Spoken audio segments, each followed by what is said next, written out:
Este ce mi scamia de venisme vorbește.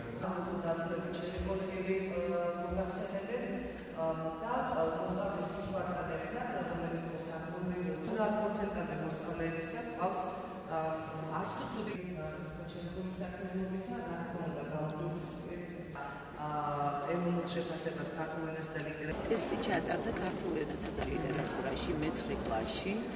შედეგი დადებითი 16%-ია, უარყოფითი 33%. ვფიქრობთ, ნორმალური შედეგია, მაგრამ არც იმდენად ნორმალური, ჩვენ უფრო მეც მოვითხოვთ, უფრო მაღალი შედეგი მინდა დაიდოს, მით უმეტეს საქართველოში მშობლიურ ენასა და ლიტერატურაში.